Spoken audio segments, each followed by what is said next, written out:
A grabar.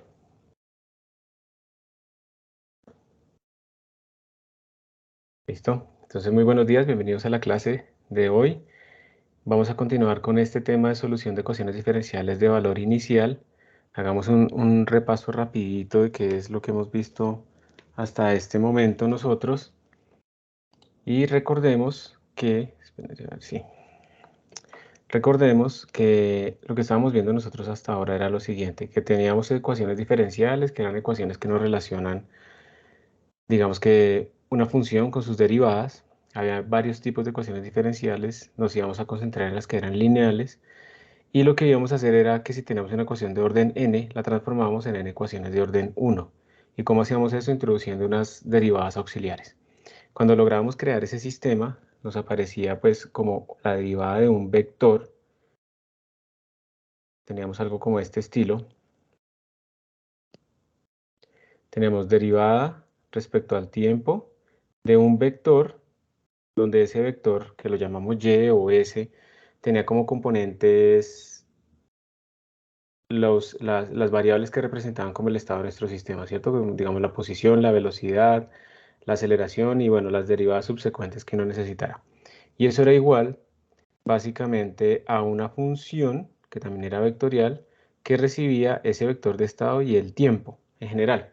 Esa función, entonces, lo que hace es representarnos a nosotros las derivadas, y eso es lo que hace representar el sistema. Si ustedes quieren cambiar a otro tipo de sistema que represente otra evolución temporal, pues ustedes lo único que tienen que cambiar era esto que tenemos aquí encerrado. Pero lo que era como tal, el algoritmo de integración era el mismo. El primer algoritmo de integración que vimos nosotros, cuando partíamos el tiempo, era el de Euler. Y el de Euler, pues básicamente se escribía como lo tenemos acá, ¿cierto? Entonces decíamos el estado en el siguiente tiempo, que es este yn más 1, este n más 1 es como el tiempo. El estado en el siguiente tiempo era aproximadamente igual al estado en el tiempo actual, más h veces, donde ese h es el paso de tiempo, más h veces las derivadas. Esa era una aproximación muy sencilla. Básicamente era cuando teníamos dos tiempos, este tiempo acá en décimo y este tiempo siguiente, n más 1. Calculábamos básicamente con esas derivadas a dónde tenía que terminar utilizando simplemente la pendiente. La pendiente pues son las derivadas y entonces nos generaba una línea recta. Y vimos que, aunque esto integraba apropiadamente, pues teníamos un error, y ese error acá, esto es el orden de delta t al cuadrado si lo miramos localmente, pero si hacemos n pasos, o sea, si hacemos un solo paso, el error es delta t al cuadrado, pero como uno normalmente integra n pasos, entonces esto queda como delta t a la 1. Eso quiere decir que si queremos disminuir el error en 10 veces, tenemos que hacer 10 veces más pasos, y eso quiere decir que en principio, si eso es muy lento, se va a demorar 10 veces más, que puede ser importante. Lo que vamos a ver el día de hoy son algoritmos que tienen más precisión, y lo que quiere decir eso es que este exponente de acá, este alfa, digamos, ese alfa ya va a ser mayor que 1 para esos algoritmos que vamos nosotros a estudiar, y entonces eso quiere decir que no necesitamos delta t tan pequeños. Por lo tanto, nuestra solución se va a obtener más rápido con delta t más grandes, y pues todos estamos como más contentos. Obviamente siempre viene un costo, ¿no? Eso nada viene gratis, entonces habrá un costo que hay que pagar por ese tipo de ventajas. Pero bueno, lo importante era que uno podía implementar fácilmente el algoritmo de Euler y entender esa evolución. Hoy lo que vamos a ver es el método de Runge-Kutta. Ese método es estándar, digamos que cualquier persona que vaya a hacer una solución de una ecuación diferencial normalmente tiene que tener una idea de qué trata el método de Runge-Kutta. Y pues básicamente lo que hacen estos métodos, como nosotros vimos anteriormente aquí, es coger un valor en un tiempo t y a partir de eso y alguna información de derivadas calcular cuánto sería el valor en un tiempo siguiente. Entonces lo que hace el método de Runge-Kutta es decir, bueno, yo tal vez si solo me quedo con la derivada ya tal vez no hago cosas bien. Y así como hacíamos en Simpson que cogíamos puntos intermedios, pues Runge-Kutta también va a hacer lo mismo. Se van a definir unas variables auxiliares. Miren, por ejemplo, que este K1 que tenemos acá, que es un vector, aquí en esta notación utilizan negrita para los vectores, no le ponen flecha, pero son vectores. Este vectorcito, pues es simplemente coger y multiplicar el delta t o el paso de tiempo por las derivadas. En el tiempo t y en el tiempo y sub n. Si solamente nos quedáramos con ese K1, pues lo que estamos haciendo básicamente es utilizar Euler. ¿sí? Que eso es lo que hace Euler, solo tener en cuenta la derivada y ya está. Pero entonces lo que hace Runge-Kutta es decir, no, ahora usted lo que tiene que hacer es coja un tiempo que esté en la mitad del intervalo y calcule cómo serían las derivadas, no solamente en ese tiempo, sino además avanzando un poquito el estado de su sistema. Pero miren que depende de cada uno. Eso quiere decir que nos vamos a parar por aquí en la mitad y vamos a tratar de hacer una estimación, digamos, en un intervalo más corto. ¿Sí? Esa es como la idea principal. Entonces se trata de hacer una estimación en un intervalo más corto y después eso lo guardamos en un vector llamado K2 y después de eso entonces ahora calculamos una nueva variable auxiliar K3 que también está en ese tiempo en la mitad, pero utiliza a K2 aquí, aquí por dentro. Esos son pasos como de corrección. Entonces uno llega y calcula como la primera derivada hacia dónde lo llevaría. Luego calcula si yo no me fuera hasta el punto final, sino a la mitad, a dónde me llevaría y cómo podría corregir. Y finalmente, pues se define un cuarto valor, un K4, que es otro vector, que es en el tiempo final. Miren, este n más h, o sea, tn más delta t, es el tiempo final de mi intervalo, el que yo quiero predecir. Y se utiliza ese K3 que hemos calculado acá. Entonces estos pasos, pues esto lo que está haciendo es tratar de estimar derivadas y corregirlas de forma intermedia. E inmediatamente nos va a aumentar el orden de nuestro algoritmo de localmente h a la 4 o globalmente de h a la 3. O sea que estamos pasando globalmente de h a la 1, que es Euler, a h a la 3, que es Runge-Kutta. Y por lo tanto, pues es un método que es mucho mejor. ¿Cuál es el costo? Que tenemos que calcular más variables intermedias y además esas variables intermedias implican calcular las derivadas muchas veces. Si ven que en cada paso que estamos haciendo intermedio se está calculando la derivada, la función f. Y dependiendo del sistema que uno esté trabajando, puede ser que ese cálculo sea muy pesado. Entonces, pues ese es el costo que uno va a tener que pagar. ¿Listo? Eso es lo que hay que pagar. ¿Preguntas hasta ese momento? Profe, para este método siempre se usan esos cuatro vectores, independientemente Sí. del problema. Sí, sí, señor, exactamente. Porque mira que el problema está especificado en la función f. Entonces tú cambias la función f, pero la formulación del algoritmo de integración como tal es la misma. También es importante notar que pues este se hace, lo estamos haciendo, lo vamos a implementar es porque es el más común, pero hay un montón de métodos de Runge-Kutta de varios órdenes, sino que normalmente la gente pues ve el de orden 4, que es este, el Runge-Kutta 4 de orden 4 localmente.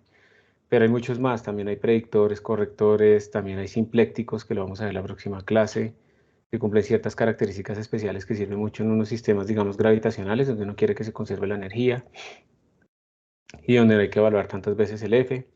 Entonces, tener en cuenta eso, vamos a verlo ahorita un poquito cuando veamos ODEINT, que hay muchos más algoritmos adaptativos y un montón de cosas detrás, pero pues es importante que uno tenga en cuenta por debajo qué es lo que están haciendo esos algoritmos. Finalmente es una partición, o sea, realmente en el fondo es lo mismo, estamos partiendo el tiempo y esos algoritmos lo que tratan es de partirlo internamente un poquito para ver si pueden extraer una mejor estimación de cómo sería el valor en un siguiente tiempo. De todas maneras van a ser dependientes de la partición, pero pues obviamente si yo paso de Euler, que es de orden 1 global, a Runge-Kutta 4, que es de orden 3 global, pues evidentemente voy a ver que con el mismo delta t me da muchísimo mejor con Runge-Kutta que con Euler. Eso es lo que vamos a comparar en un momento.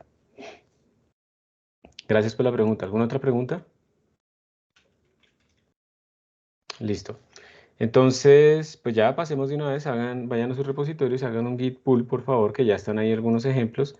Vamos a empezar a discutirlos más bien un poco eh, entre nosotros para entender cómo serían esas implementaciones. Yo, antes de salir de acá, quiero hacer un énfasis importante. Una de las grandes dificultades y confusiones que ocurre cuando se va a implementar este método es que la gente suele, por ejemplo, tomar este tiempo, es decir, no, más bien, voy a dejarle la pista y ahorita lo vamos a explicar.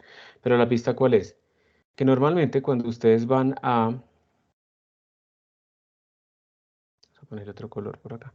Cuando ustedes van a, epa, pero déjenme un momentico este. Cuando ustedes van a calcular estas cantidades, es muy importante que se fijen en esto, en el tiempo. Tienen que estar muy conscientes de si lo que están colocando en su fórmula o en su programa está en el tiempo que se está esperando que estén, ¿sí? Eso a veces es como implícito, o sea, nosotros, por ejemplo, hemos escrito, cuando hicimos el de Euler, nosotros simplemente escribíamos y como vector igual a y más delta t por la función f en y, t, ¿sí? Era lo que nosotros escribíamos, que a esto le llamamos de y de t, a esa cantidad de y de t, ¿cierto? Pero ¿dónde está el tiempo ahí? Explícitamente, aparte de este sitio. ¿Cómo sabemos que este y está en un tiempo diferente a este y? Pues es la suposición que estamos haciendo en nuestra notación. Aquí estamos sobreescribiendo nuestro estado en términos del estado actual. Y entonces uno implícitamente lo que está diciendo es que si estamos aquí en el tiempo t, este nuevo vector va a estar en el tiempo t más delta t. O sea que sí hay un tiempo implícito en estos casos. Y por lo tanto tenemos que tener eso en cuenta cuando se haga la implementación de este tipo de situaciones. Eso es como a veces la mayor fuente de confusión y pues ya vamos a verla despacito para ver cómo es. Yo voy a tomarle aquí una foto a esto antes de cambiar de pantalla para que podamos como comparar básicamente en lo que estamos haciendo. Entonces, a ver, la voy a guardar acá, la voy a pinear. La voy a poner aquí pequeñita y les voy a compartir ahora esta pantalla. Listo, ¿están viendo la otra pantalla? ¿Me confirman, por favor? No, profe, solo se ve la cámara. Listo. ¿Y ahora? Ahora sí, profe. Profe, para este método igualmente tenemos que, que hacer el proceso con devolver la ecuación diferencial en varias ecuaciones de primer orden. Sí, señor. Buena pregunta, siempre. Es decir, todos estos métodos están asumiendo que tú ya tienes, por eso se escriben de forma vectorial, que tú tienes ya un vector de estado y que las derivadas están escritas en términos derivadas de orden 1. Todos estos métodos asumen eso. Todos los algoritmos de integración. Entonces, por eso se formulan de manera vectorial, pero asumen eso. Muy bien, sí, señor, tienes toda la razón. Listo. Entonces, aquí hay una implementación del método de Euler. Yo le hice un par de cambios respecto a lo que estaba en la página web y ya lo actualicé. Esperen, quito esta cosita de acá. Digamos que es muy parecido a lo de Euler. De hecho, miren que aquí está la función de integrar con Euler y aquí está la función de integrar con RK4. Tienen exactamente la misma interfaz. La misma interfaz quiere decir que reciben lo mismo. No sabemos qué hacen adentro, pero reciben lo mismo. Eso es muy útil, ¿sí? Porque ustedes pueden de pronto inventarse después otro método de integración mucho mejor y manejan la misma interfaz y ustedes pues ocultan o venden el binario solamente de la implementación o lo vuelven confidencial, lo que sea. Pero entonces la idea es que la interfaz es la misma, pero la implementación es diferente. Entonces observen que es lo mismo, va a recibir unas derivadas, un vector de derivadas, va a recibir el estado, va a recibir un tiempo inicial, un tiempo final, delta t y algo con que escribir. O sea, es lo mismo, porque independiente de que sea ejecuta o de que sea Euler, lo único que necesita son las derivadas, el estado y toda esa parte interna de K1, K2, etcétera, todo eso se hace internamente. Eso es transparente para el usuario. En esta forma en la que ya lo tengo aquí, que usted lo deben tener en el repositorio, el archivo se llama rk4.cpp, se verifica que se hayan dado los argumentos necesarios. En este caso vamos a leer estos argumentos, que son el tiempo inicial, el tiempo final, el delta t y el omega. Vamos a leer todas esas cosas de acá. Voy a utilizar una función lambda para modelar las derivadas con ese parámetro w para no crear esos constantes globales. ¿Alguno de ustedes utilizó función lambda en el ejercicio de la clase pasada o todos utilizaron fue functores? ¿Alguien utilizó lambdas? Yo utilicé Perdón. lambda. Eso, es parecido a lo que ves acá, ¿cierto o no? Sí. Listo. Pero no está mal si utilizaron functores porque están las dos opciones, ¿cierto? Entonces aquí yo utilicé una función lambda, es muy parecido a utilizar un functor. Lo importante de eso, recordemos, es pues digamos, guardar las constantes, aislarlas como del código general, porque esas constantes son como muy del sistema. Y como la función de derivadas es la que tiene información de esas constantes, entonces pues solamente la involucramos en esa zona y ya. Simplemente es eso. Y podemos utilizar lambdas o functores porque nuestras funciones que integran son plantillas. Entonces se adaptan a que sea un lambda o a que sea un functor o cualquier otra cosa que nos inventemos rara.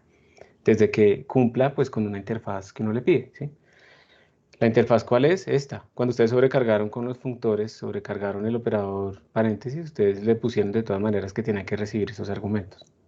Esa es la interfaz. Y es la misma independiente de que si es un lambda o es un functor. Bueno, entonces observen que la función main es muy sencilla porque básicamente definimos nuestra función de derivadas y además nuestro vector de estado, que es en este momento, ¿qué es? Es un vector, no es un val array. Le mandamos a que por favor escribamos las condiciones iniciales y lo integramos. Y ya, entonces le mandamos las derivadas, el vector de estado, el tiempo inicial, el tiempo final, el delta t y el print. Las condiciones iniciales no las he cambiado. Para imprimir no estoy imprimiendo un archivo sino a la pantalla, pero puede también ser un archivo. Y finalmente, y si quieren lo vamos a hacer ahorita para que sea un archivo para que vean cómo es. Finalmente aquí está la integración de Euler, que esa no la estamos usando, y aquí está la integración de RunEjecuta. Entonces esta es la en la que nos vamos a detener para ver, porque miren esa implementación tan larga. Es bastante larga. Entonces vamos a detenernos un momento. Por favor, confírmeme si ahí está muy pequeño y lo aumento un poquito más.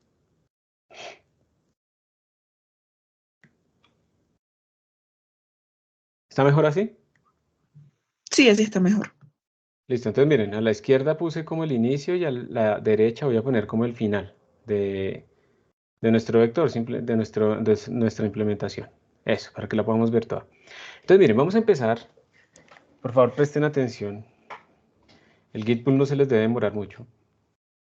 Vamos a empezar ahora a entender. Recordemos que el algoritmo de Runge-Kutta requiere, vamos a ponerlo acá, requiere unas variables auxiliares, K1, K2, K3 y K4, que son vectores de la misma dimensión que el vector de estado. Entonces yo pregunto primero la dimensión del vector de estado. Luego creo de ese tipo de derivadas un vector de derivadas para irles guardando. ¿Por qué voy a necesitar un vector de derivadas? Porque resulta que, por ejemplo, aquí yo tengo que calcular las derivadas, ¿cierto? Y multiplicarlas por h, pero luego tengo que volverlas a calcular en otros sitios y multiplicarlas por h. Luego las tengo que volver a calcular en otros sitios y multiplicarlas por h y así sucesivamente. Entonces, por eso voy a tener un vector aquí que me guarde las derivadas en cada momento que necesitamos. Y esto que estamos declarando acá, pues son todas esas variables vectoriales auxiliares que necesitamos. K1, K2, K3 y K4 y un AUX. Ya vamos a ver ese AUX porque es importante tenerlo. Hay un auxiliar. Uno normalmente crearía el K1, el K2, el K3 y el K4 y listo. Pero no, necesitamos un auxiliar y ya les voy a mostrar por qué. Bueno, empezamos nuestro tiempo en 0. ¿Cierto? Porque aquí vamos a hacer la evolución desde... Aquí esto está mal, ¿no? No debería empezar en 0, sino en tinit. Aquí hay un error. Esto debería ser tinit, porque en eso debería empezar el tiempo. Vamos a hacer este número de pasos, perdón, que es end menos tinit sobre delta t.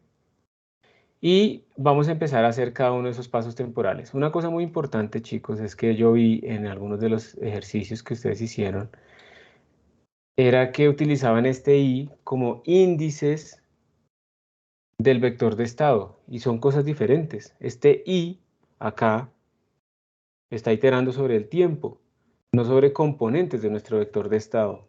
Nuestro vector de estado solamente tiene dos componentes en este problema que tenemos acá.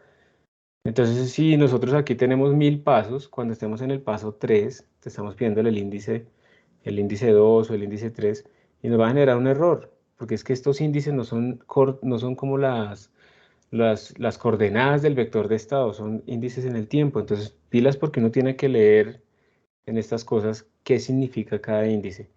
También, yo creo que eso se podrá corregir aún mejor si uno en vez de utilizar II, utilizará como IT o eTime o algo así. Perdón. Ya, es que estaba estornudando y llega una edad, en un momento dado en el que uno cuando estornuda despierta a todo el barrio y todo eso. Entonces no quería que escucharan eso y se les dañaran los oídos, ¿sí?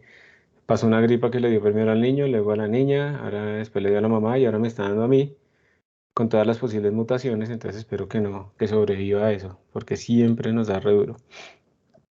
Entonces disculpen. Bueno, entonces volviendo acá, a veces los nombres nos pueden servir para ayudar, para ayudarnos a entender un poco eso.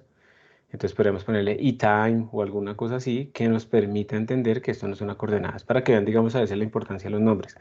Pero si los nombres están como están, uno tiene que entender qué es lo que está sucediendo detrás, qué significado tiene, no acostumbrarse simplemente a que yo veo un i y entonces esos son coordenadas de un vector. No, no necesariamente. Y aquí de hecho pues hay como un descuido realmente, de hecho lo voy a cambiar, la verdad. Entonces vamos a ir corrigiendo esas cosas que nos dimos cuenta, que era tinit. Listo. Y le vamos a cambiar a esto de los pasos de tiempo, le vamos a poner e-time. ¿Sí? ¿Está bien para ustedes? ¿Les parece bien ese nombre? ¿No les parece bien ese nombre? ¿Qué dicen?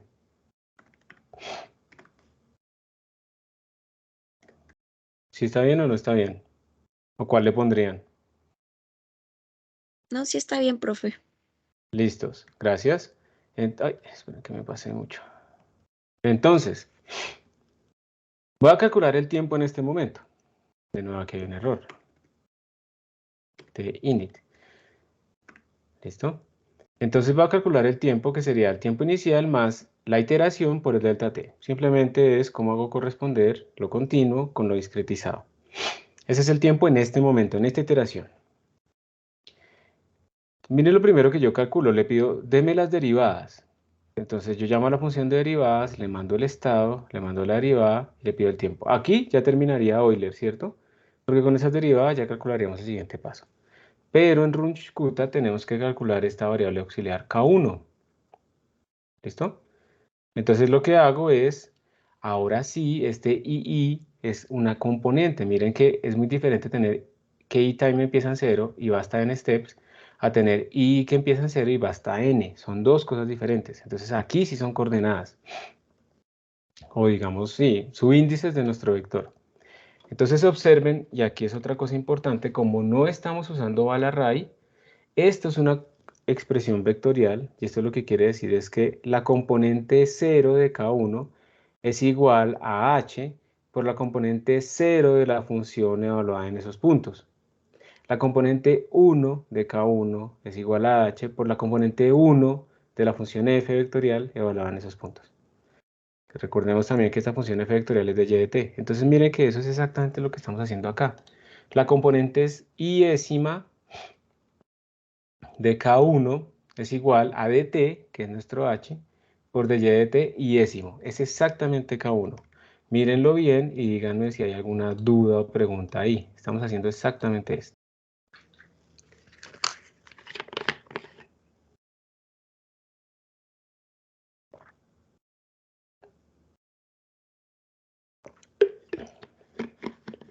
¿Está bien o no?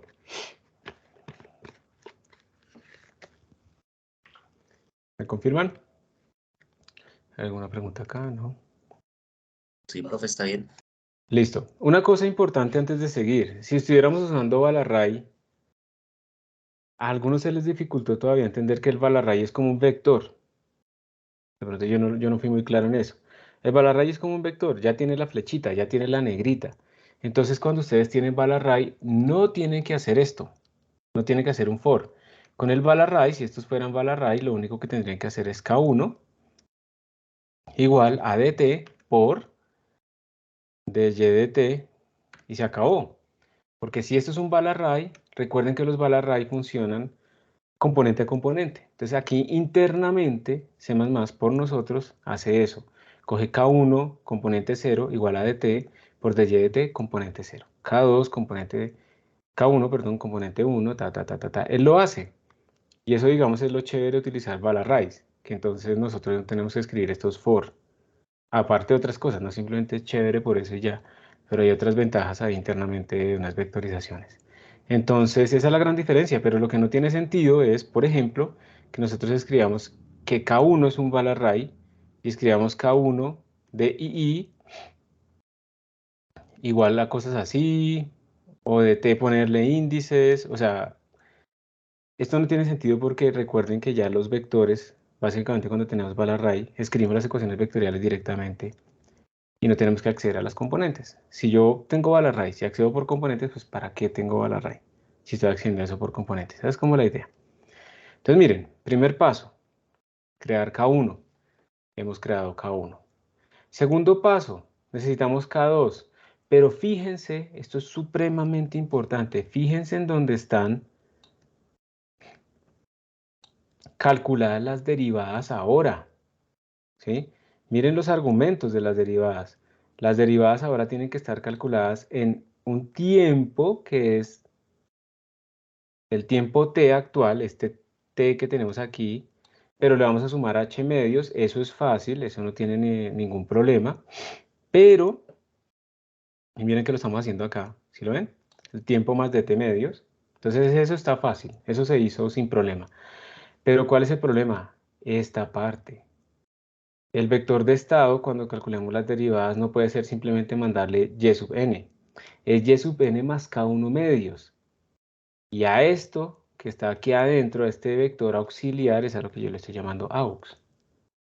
Entonces observen que lo primero que yo estoy haciendo es calcular un vector auxiliar para k2, que lo llame aux, que a qué es igual al vector y que me mandaron, más k1 sobre 2, que k1 ya está calculado. Exactamente lo que tenemos ahí, ¿sí ven? Entonces por eso es que aparece como un vector auxiliar, este aux es este. Y entonces ahora sí calculo esta derivada en t más h medios y en yn más k1 medios, que es aux. Entonces por eso es que yo llamo ahora la derivada de esta forma. Aquí está el aux, ¿sí lo ven? Aquí está el de y de t para que me guarde las derivadas y aquí está el tiempo diferente.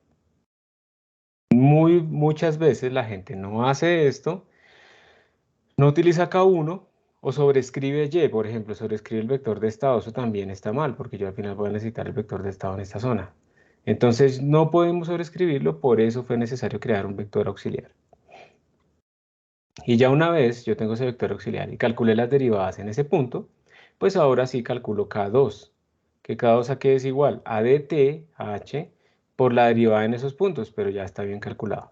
Mírenlo ahí por favor con detenimiento y me dicen si tienen alguna duda, algo que no se entienda en ese punto. Eso es muy importante, el resto es la misma cosa, pero esta parte de tener ese auxiliar es muy importante. Entonces, espero. ¿Hay alguna duda, algo que no se entienda? Bueno, listo, supongo que no. Entonces, ya después de tener K2, observen que otra vez nos toca hacer el mismo truco para K3. Como la derivada en K3 requiere que calculemos esa derivada en un tiempo diferente, pero también en un estado diferente, entonces tenemos que calcular un auxiliar que sea yn, el estado original, más K2 sobre 2, este K2. Entonces volvemos a calcular ese vector auxiliar con esas nuevas variables, y más K2 sobre 2, y luego calculamos el K3. Y ahí es como ustedes pueden ver la importancia de saber en qué tiempos estamos y en qué vector de estado estamos. Esos detalles son muy importantes. Y finalmente, K4, entonces observen que K4 requiere otra vez un auxiliar, yn más K3, no más K3 medio, sino más K3, tn más h, no más h medio, sino más h. Entonces calculamos el auxiliar, que es y más K3, la derivada en este auxiliar y en este tiempo, t más delta t, y calculamos K4. Y finalmente, después de tener todo este montonón de Ks, K1, K2, K3 y K4, calculamos la nueva, pues nuestro nuevo vector de estado en el tiempo siguiente, que será en el tiempo actual más un sexto de la suma así de esta forma. Entonces, nuevo estado es igual al estado actual más K1. Voy a quitar este aquí que no lo usé. Miren que es traducir la fórmula, ¿cierto? Más K1 más 2K2 más 2K3 más K4 sobre 6. Y con eso por fin hemos terminado de avanzar a nuestro sistema y lo imprimimos. Y entonces ya queda listo nuestro algoritmo. Es un poco más largo, obviamente, tenemos que calcular la derivada más veces, pero vamos a ganar muchísimo en precisión. ¿Está bien? Entonces, antes de seguir, antes de ir o bueno, sí. Sí, compilémoslo y corrámoslo y veamos cuáles son las ventajas de este algoritmo. Entonces, voy a dejarlo aquí esto un poquito más pequeño. Vamos a ir a la consola. Ustedes deben tener ahí, estoy en el que no es.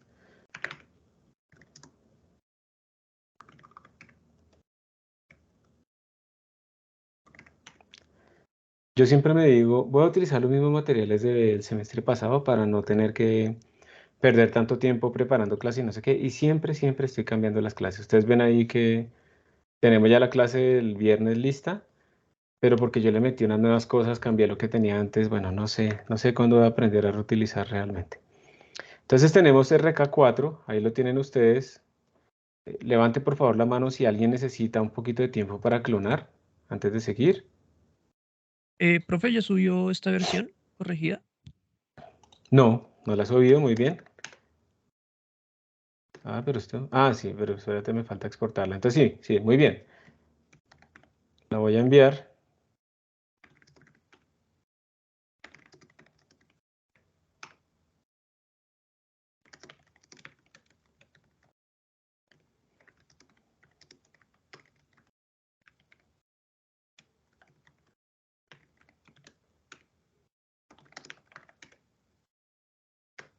Listo. Ahora sí. Entonces hagan un git cloncito. Hay una manita levantada, tal vez para que espere. Sí, es para que espere, ¿cierto, Laura? Sí, profe, ¿cómo era para en Repli? Para no tener que hacer git add, git commit, git stash. O sea, para no modificar lo que yo te envío, sino porque tú tienes unos cambios que quieres guardar, ¿cierto? Sí, porque no me deja hacerle pull. Sí, git stash. Y eso te lo guarda ahí en una bolsa con un código. SA, STASH. ok, Yo te lo gracias, copio si quieres acá. listo. Para las personas que están acá en clase en este momento y tienen en su proyecto final que resolver ecuaciones diferenciales en una evolución temporal de algo, esto que estamos viendo pues es lo que les va a servir para lo que deben hacer. Pueden utilizar ODEINT, que es mucho más potente, ya la vamos a ver más adelantico, o pueden utilizar este ejecuta, pero pues calibrando propiamente el delta t. Lo que sí no pueden utilizar es Euler. Listo, levante la mano. ¿Quién necesita todavía esperar un momentito para hacer? Listo, parece que ya todos lo tienen. Bien, entonces, pues vamos a ver. Vamos, como dice un profe, vamos a echarle candela. Entonces, vamos a compilar G++ menos std igual a C++17 rk4.cpp.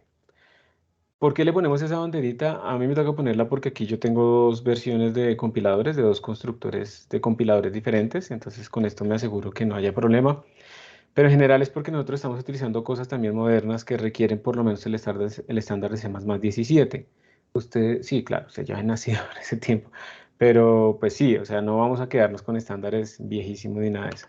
Entonces yo compilo acá, ya compiló, y si yo lo ejecuto, entonces, pues recuerden que él me va a pedir unos argumentos. Ese chequeo que yo puse al principio me permite detectar que no entregué los argumentos que necesitaba. Él me está diciendo, usted me tiene que mandar esas cosas. Entonces le digo, el tiempo inicial es 0.0, el tiempo final es 11.4, que yo aquí estoy haciendo pues cosas que ya tenía, el ensayo de la preparación de la clase, entonces 0.4, el delta t 0.01 y la frecuencia 2.1. Lo que estoy haciendo acá es que yo calculé por fuera estos números de tal manera que aquí este 11.4 corresponde aproximadamente a 4 periodos, para que podamos ver esas vuelticas. Y si yo lo hago así, sin redireccionar la salida, pues me salen un montón de datos en la pantalla. Y lo voy a redireccionar a datos rk4.txt. Ok, entonces compílenlo y ejecútenlo de la misma manera, por favor. Y yo voy a compilar, creo que aquí también tengo Euler, sí, voy a compilar Euler. Entonces G++ menos 11, perdón. Voy a compilar Euler, que de hecho aquí tengo el Euler-Val-Array, que era la solución del ejercicio de la clase pasada. Es más, incluso si yo quiero utilizar diferentes nombres de los ejecutables, yo le puedo poner aquí que la salida menos O se llame Euler.x. Le puedo poner esa extensión, cualquier extensión que quiera. Miren que ahora creé un ejecutable llamado Euler.x, como para diferenciarlos. Voy a ejecutar acá. Este es con Euler y lo voy a mandar a datos de Euler. Todo esto lo estoy haciendo simplemente para que... Segmentation for, venga a ver si esto está pidiendo algo.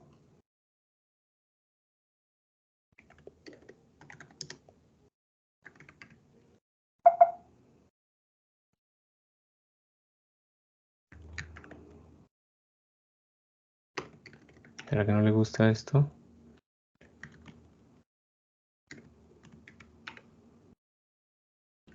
Déjeme un momentico que me está saliendo segmentation full en este código tan raro. Fsanitize igual a address, empezamos por ahí. Menos G. En la línea 30.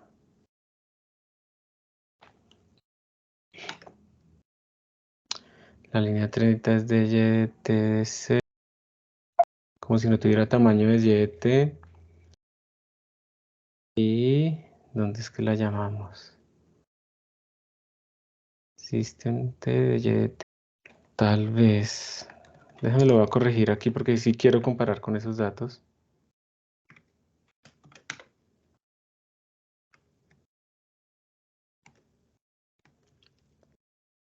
Tal vez. Me toca hacerles un resize acá.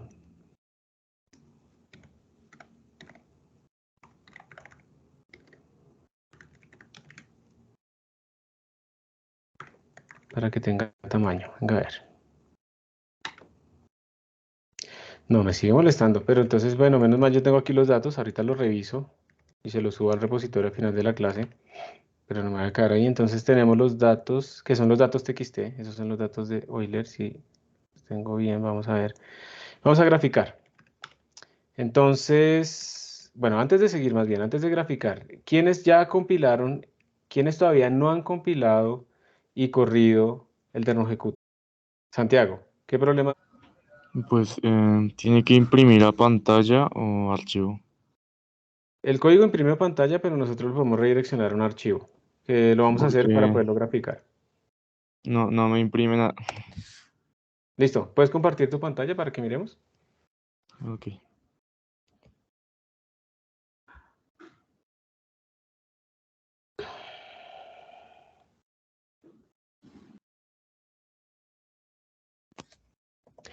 En esos tiempos que estás, si recuerdo bien, eso, compila de nuevo. Mira que tú tienes que ponerle tiempo inicial y tiempo final, pero como tu tiempo inicial y tu tiempo final son iguales, pues él no está evolucionando. Ponle el segundo 3 que sea más grande. Y todavía no imprime nada. Y este es el que yo les envié, ¿sí? Hiciste git pull. De hecho lo acabo de clonar. Entonces, Listo. Ok, clonaste todo, listo. A ver, si no le pones quítale el último 2, déjame ver qué te sale. El delta t también está raro, ¿no? Porque mira que el delta t es muy grande, es 5. Entonces tú no puedes pasar de 3 a 4 en pasos de a 5. ahora ¿Ves? sí. Ya. Ujú, listo. Entonces si quieres para que nos queden iguales los datos, utiliza los mismos límites que yo tengo acá. Ya miro. ¿Cuáles son, profe? Es que no puedo ver ahora. Ya te los voy a copiar en el chat para que quedemos iguales. ¿Está bien? ¿Alguien más? ¿Tuvo algún problema? Levante la mano a alguien si necesita que paremos para resolver algo y así seguimos. Listo. Entonces parece que nadie. ¿Ya recibiste los argumentos, Santiago? Ahí. Sí, señor. Listo. Eso de que tú encontraste de todas maneras es un recorderis que ya cuando uno está haciendo este tipo de programas para utilizarlos, uno se debe proteger incluso de uno mismo, ¿sí? Cuando uno está en modo usuario, ese modo usuario es modo dañino a veces o que no tiene en cuenta como el programa, entonces uno también debería tener como un checking, por ejemplo, que el t final sea más grande que el t inicial, que el delta t sea más pequeño que la resta entre t final y t inicial y ese tipo de cosas, que sea positivo. Entonces, ese tipo de validaciones son muy importantes, no las estamos haciendo aquí para no alargar los códigos un montón, pero esas validaciones son supremamente importantes cuando uno está haciendo cosas ya reales y es su tesis y uno quiere estar seguro de lo que está haciendo. Estamos compilando el archivo RK4, sí señor, estamos utilizando RK4. Bueno, entonces miren, yo lo redireccioné, ya lo tengo ahí listo. Voy a abrir Genoplot, miren si quieren ustedes un momento y luego ustedes lo pilan. Lo compilan, Santiago. ¿Quieres mostrar, antes de seguir, quieres mostrar tu pantalla, Santiago? Para ver el error que te sale o copiar el error acá. Es más fácil si compartir la pantalla. Uy. Entonces, déjame ir más arriba. ¿Sí le pusiste el menos stds más 17 o no? Déjame ver cómo compilaste. Eso, no estás utilizando el estándar C++ 17. Seguramente este está utilizando un estándar más antiguo y entonces por eso no detecta y no entiende. Ponle, pero no vas a cerrar todavía, compila. Porque es una hipótesis que tengo, ¿no? Igual C++ 17. Espacio, enter. Te vuelve a dar lo mismo. A ver. Subamos al primer error. En la primera línea, profe, tiene un G++ en el código. Ah, sí, tienes toda la razón. Ojos de águila, Natalia. Listo. Guarda, compila y corre. Eso. Muchas gracias, Natalia, nos salvaste. Bueno, listo, muy bien. ¿Alguien más? A mí me interesa más que sigamos todos como a la para que se queden ahí atrasados con unos problemas que no pueden resolver y no puedan ver las cosas. Listo. Entonces, ahora sí miren la pantalla un momento. Ya ustedes, digamos, crearon los archivos.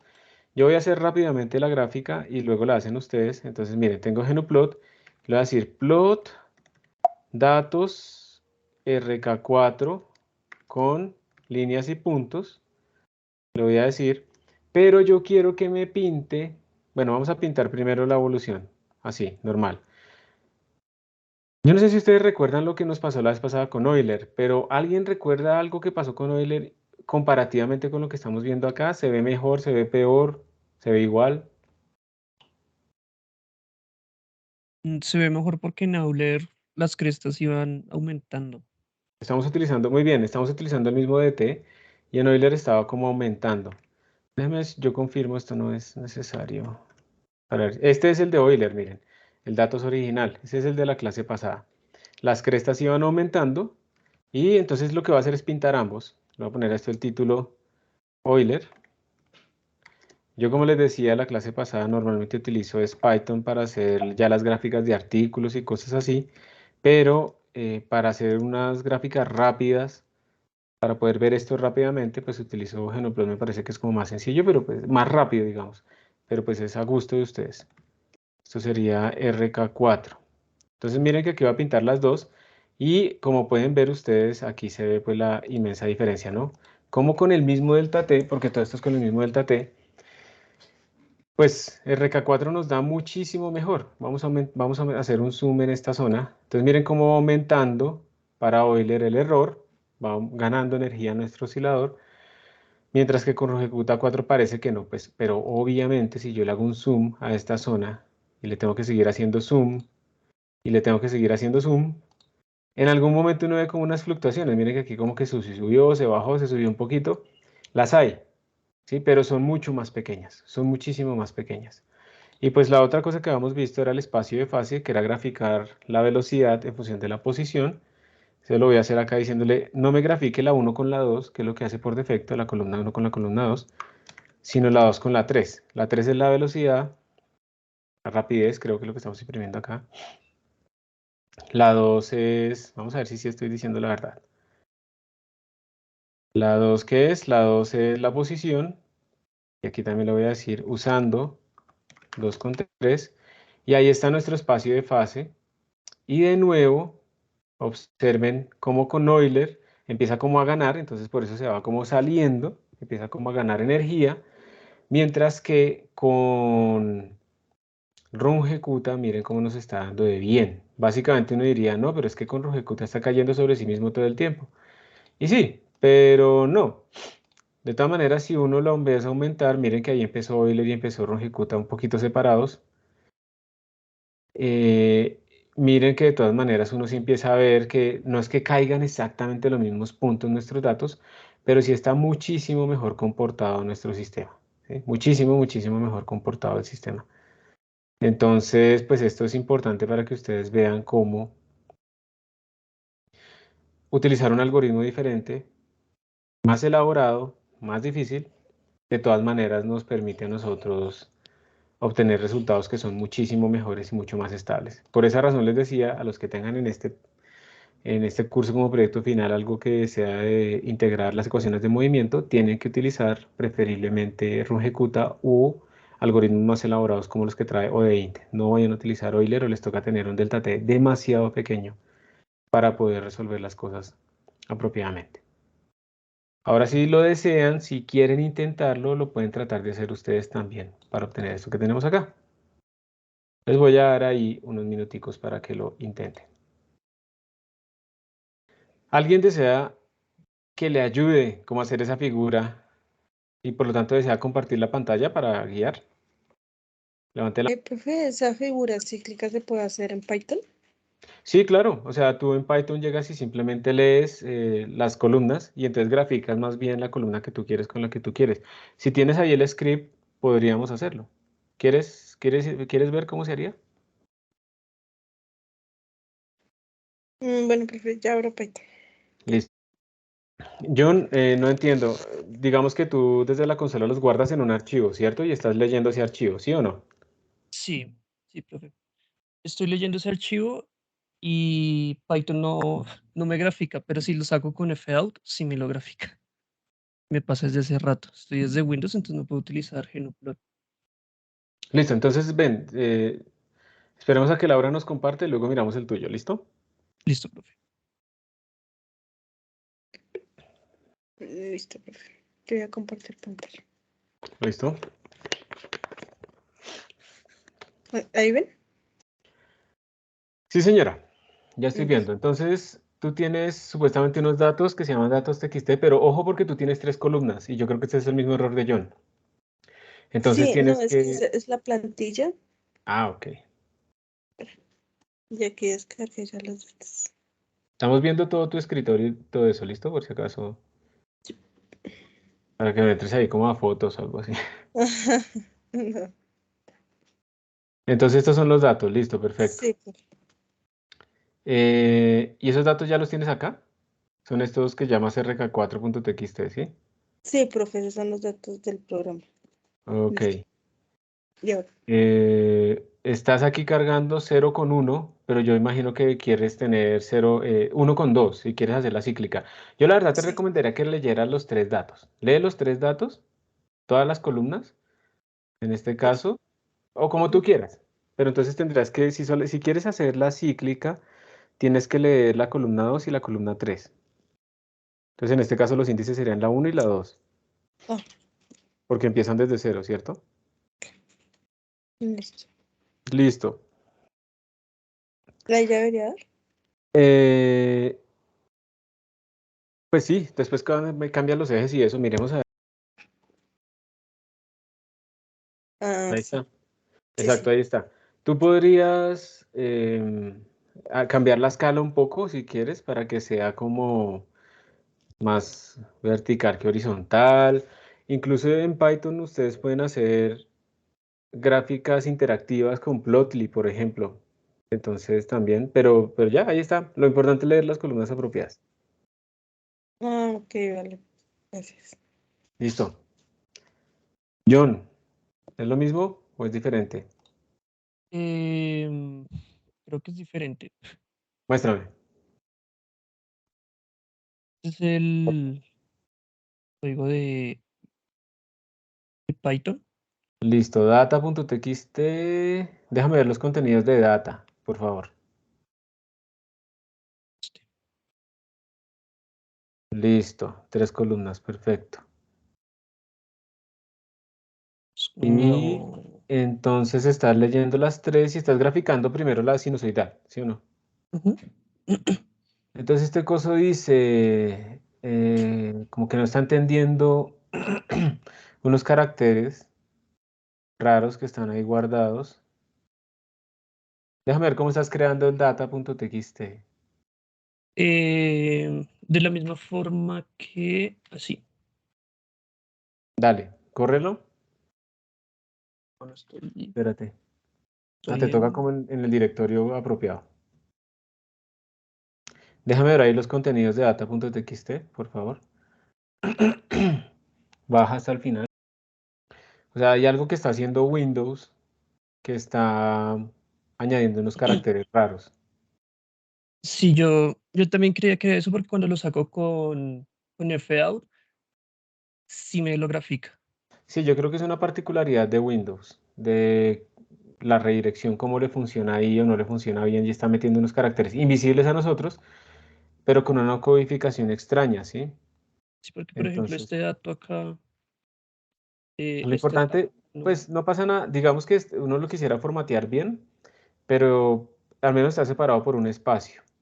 Pero yo creo que hay unos datos, digamos, invisibles, por ejemplo, algún carácter de nueva línea, alguna cosa que tiene una codificación rara. Entonces este archivo no se está creando con la codificación que puede entender normalmente Python, sino que tocará decirle que es UTF-16LE o alguna cosa así. Entonces yo creo que es eso. Entonces sí, te toca utilizar es el ¿qué? El de fout, el offstream, más bien. Listo, Por lo que estás corriéndolo ahí, ¿listo? listo, profe. Gracias. Bueno, listo. Bien. Entonces, volviendo al tema, como ustedes pueden darse cuenta, este algoritmo pues es muchísimo, muchísimo mejor que Euler. Incluso ustedes pueden utilizar un delta T más grande y aún así tener mejores resultados que con Euler con delta T más pequeño, porque recuerden que estamos comparando una cosa que es delta T a la 1 con delta T al cubo. Eso para que le veamos, le pongamos números, si yo disminuyo en 10 veces el delta T, el error en Euler disminuye en 10 veces porque es delta T a la 1, mientras que en rungecuta disminuye 1000 veces porque es delta T al cubo. Y esa es la gran diferencia.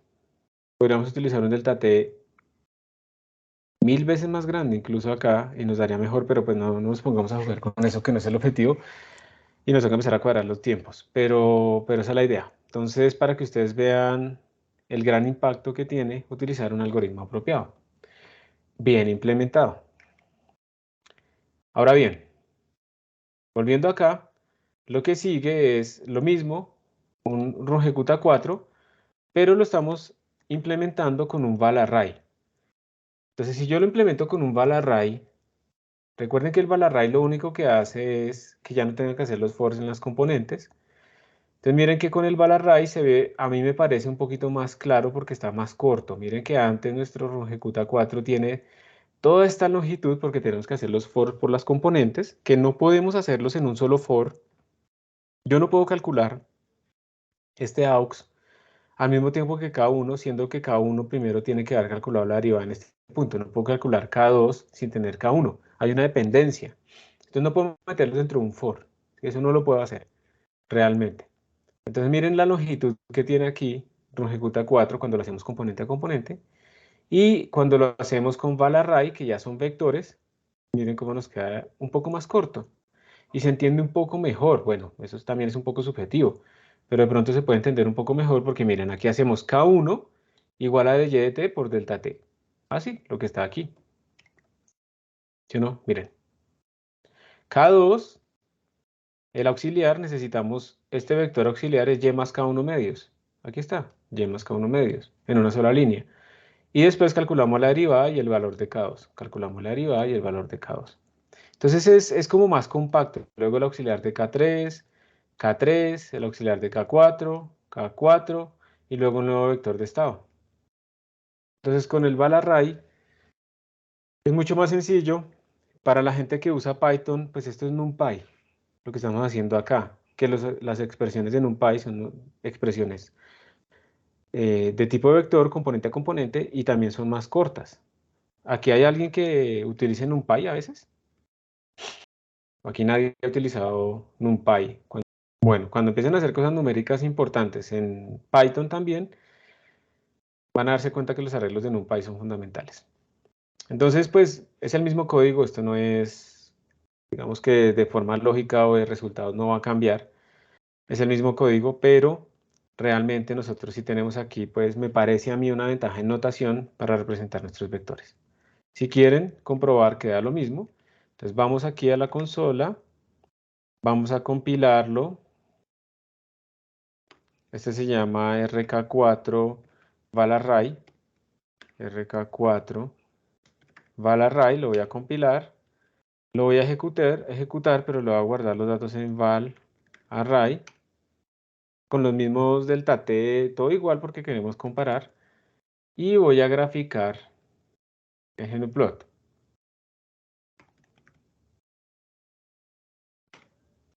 Entonces voy a graficar el gnplot, le voy a poner otro archivito que sería datos rk4, pero qué cosa, rk4 val array usando 2 y 3 con líneas y puntos, y el título va a ser rk4 val array. Y entonces ahí están nuestras figuras y pues observen que ahora se están intersectando, pues obviamente RunEjecuta normal y RunEjecuta val array. ¿Sí? Los puntos no se diferencian, pues porque son lo mismo. O sea, no estamos haciendo nada nuevo, simplemente hicimos que nuestro programa se entendiera un poquito más fácil. Y eso es todo. Preguntas, dudas, comentarios. Profe, ¿esa función auxiliar también podría convertirse en un funtor? Este aux que tienes acá, Sí, como se repite en K3 también. pues podría ser, pero realmente es como un vector auxiliar. Y mira que como se repite, pero no tiene siempre la misma forma, porque mira que acá es cierto que va sobre 2, pero aquí va sobre 1. Entonces te tocará pasar como un parámetro a ese funtor también que recibiera por qué lo divido. Y entonces al final es como tanto código que mejor te quedas con esas Ah, expresiones. O sea, la respuesta es sí se puede, pero de pronto no ganas mucho. ok. Pero está muy bien pensar que cuando tenga código repetido, debo ponerle una función. Ese pensamiento está muy bien. Si eso es lo que uno debe hacer como programador. Ustedes no se imaginan, miren, yo ahorita estamos en un curso de Data Science y entonces están haciendo cosas en Python y la forma más limpia de trabajar es haciendo funciones como hace uno en C++. Cuando uno coge un notebook de Python y lo llena de un montonón de celdas con código, y la celda enésima depende de la celda 30 veces anterior de esos datos, y yo olvidé cuando corro esta última actualizarla de acá y todo el estado me cambia, eso es horrible. ¿Qué debe hacer uno? Aislar todo en funciones. Y además en otro curso, que es de Java, está horrible y ese código es gigantesco y eso no sé qué, setters y getters y no sé qué. Y al final la forma más sencilla de simplificar eso es pensar en funciones. Entonces voy a hacer una clase que sea el producto para el inventario, no sé qué, y entonces hago un setter, un getter, o sea, ustedes solamente para crear como una clase con 4 cositas, la próxima clase veremos un poquito de clases, es un código gigantesco. ¿Quieren que les muestre un ejemplo? ¿Quieren ver un código en Java? ¿O no les da curiosidad? Sí, profe. Sí, profe. Ahí nos pusieron a utilizar un entorno de desarrollo que también sirve para C++, que se llama NetBeans. Y entonces, digamos que esto es un código en Java. A ver si lo puedo aumentar. ¿Cómo es que es acá? Eso. Este es un código en Java que, si ustedes fueran a hacer un Hello World en Java, ustedes tienen que declarar básicamente una clase que tiene que tener cosas de público, privado, una clase que es como un objeto, que tiene pues un nombre y adentro tienen que declarar una función main que imprima el Hello World. O sea, es una cosa terrible el Hello World de Java. Ahora, no quiero hablar mal de Java completamente porque Java permite crear unas interfaces gráficas relativamente rápido y fácil, ¿sí? Entonces tiene sus ventajas también, y es multiplataforma, entonces tampoco es que sea tan malo. Pero la sintaxis sí me ha parecido terrible. Entonces, por ejemplo, acá yo estoy creando un inventario para un sitio, entonces el inventario es como un diccionario, todo eso lo tenemos en C++, pero me parece que es más sencillo, y en Python es más sencillo. Y la idea es que tenemos como un producto, y un producto pues tiene como un nombre, un precio y un total, que a mí me parece que ahí está mal diseñado porque el total lo debería tener el inventario y no el producto. Sí, yo no sé cuántos William hay, yo solo sé que yo soy William y tengo unas propiedades. El que sabe cuántos hay es la registraduría, sí, es el que maneja el inventario. Pero en todo caso, cuando uno crea esos objetos, tiene que crear a partir de operator new, que es similar al new que utilizamos en C++ en algún momento, que lo mostramos, para crear un nuevo objeto de ese tipo de clase, pero las clases tienen que tener constructores. Y entonces después, al final, digamos, toca, dependiendo de lo que uno vaya a hacer, crear funciones que simplifique todo, porque a mí me ha tocado hacerlo así para entender, pero miren la longitud de esto cuando pues un producto es simplemente, a ver, una base de datos en este caso es como una tabla que va a guardar cuántos productos tengo. Entonces se crea como un mapa que tiene un entero que me da como el código del producto, el identificador único y el producto como tal. Pero entonces tiene que tener un constructor por defecto y si no, no les gusta. Y como tiene esto aquí que es privado, entonces está encapsulado, entonces tengo que hacer un montón de funciones que me permiten entrar a ese elemento y sacarlo o editarlo. Y tengo que hacer pues más funciones para verificar cosas. Y entonces para yo poder entender esto, yo lo he hecho esa punta de funciones para ver qué es lo que hace cada cosa, ¿sí? Documentación, bueno, no sé qué, no sé qué, no sé qué, se va escribiendo, hay un montón de funciones para hacer cosas muy sencillas, que es como meter un producto, quitar un producto.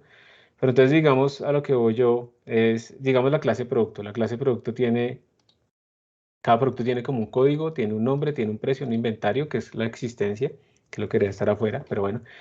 Y entonces toca crear obligatoriamente, como los declaré privados, toca crear obligatoriamente un constructor que no hace nada, pero construye el producto cuando uno utiliza el new. Toca crear un constructor al que uno le manda los datos del producto para que lo cree, porque como está encapsulado en forma privada, entonces yo no puedo acceder a eso directamente, entonces me toca traer de una función. Toca crear setes y getters, entonces si yo quiero el código, hago una función llamada getCódigo, y si quiero darle un valor, hago un setCódigo, que para este caso tan sencillo, pues es mejor hacerlos públicos porque pues es demasiado código extra para simplemente poder acceder a un valor o modificarlo. También para el nombre, para el precio, si tuviera 50 variables, tendría que ser 100 funciones, 50 getters y 50 setters. ¿Sí? Entonces es una cosa re larga, gigantesca, y bueno, al final funciona. Pero como les decía, no todo está mal, ¿sí? Uno puede crear interfaces relativamente sencillo, interfaces gráficas, entonces pues tiene sus pros y sus contras, ¿sí? Entonces uno puede jugar aquí con labels y uno puede pegar cositas. eh, Entonces puedo decirle aquí viene esta cajita y aquí viene un botoncito y cuando yo le dé clic a este botón me va a llamar una función de las que tengo aquí en el backend, digamos, en la parte de atrás y cosas así. Entonces tiene sus ventajas también, pero realmente es como muy verbose, es como mucho código para que uno pueda como hacer algo muy sencillo. Bueno, pues algo de esto un poquito. De todas maneras, uno tiene que aprender muchos lenguajes realmente al final. Listo. Aquí hay unos ejercicios que dice, por ejemplo, compare los resultados con el mismo Euler y no ejecuta 4. Y, por ejemplo, pregúntese si se energía mejor, se conserva o no mejor la energía. Ya nosotros sabemos que sí, ya hicimos una comparación como visual. Esto también ya se hizo, que es encapsularlo en un funtor, en una función lambda. Y la idea es que ahorita al final vamos a hacer una solución de un oscilador armónico no lineal. Nuestro oscilador armónico ya no va a ser solamente un oscilador que depende de un K, por ejemplo, y de una masa, sino que además nuestro oscilador armónico va a tener una exponente lambda. X a la lambda. Lambda es 1 en lo que hemos hecho, pero también puede ser 3, 5, que eso representa un resorte no lineal y vamos a ver cómo son esas soluciones. Y también es posible añadirles un damping. Entonces podemos ponerle como un amortiguamiento, como si tuviéramos el oscilador dentro de una miel o un fluido viscoso que le va quitando energía. Y esa energía es dependiente de la velocidad. Entre más rápido me muevo, pues mayor energía voy a perder, como cuando ustedes van en un carro y sienten el viento, pues es mucho más fuerte, entre mayor velocidad tengan, el arrastre es más alto, ¿sí? Por eso también la aerodinámica de la Fórmula 1 es tan importante para que esos carros puedan ganar y demás, pues precisamente porque el aire a esas velocidades genera mayor resistencia. Ya ahorita lo vamos a poner, pero antes de ir allá, quiero inmediatamente pues hablar un poco de ODINT. Pregunta, ¿quieren hacer una pausa en este momento o después de ODINT para empezar a hacerlo? No, ¿Qué no pues dicen? estaría bien, profe. Espera, ahora, ¿qué dijiste, Laura? Santiago dice que ahora hacer la pausa. Creo que Laura también dijo que ahora mismo, listo. Entonces hagamos una pausa. Nos vemos a las 18 para que no se queden sin tiempo. A las 18.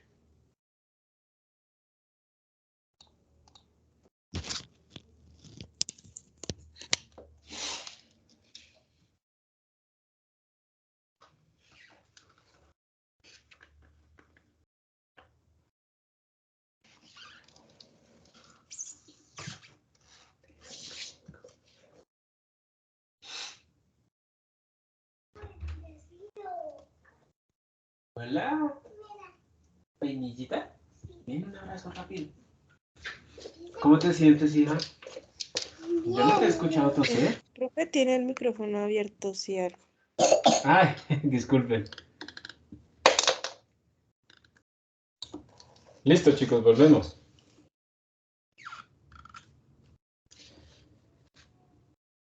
¿Están ahí? ¿Escuchan?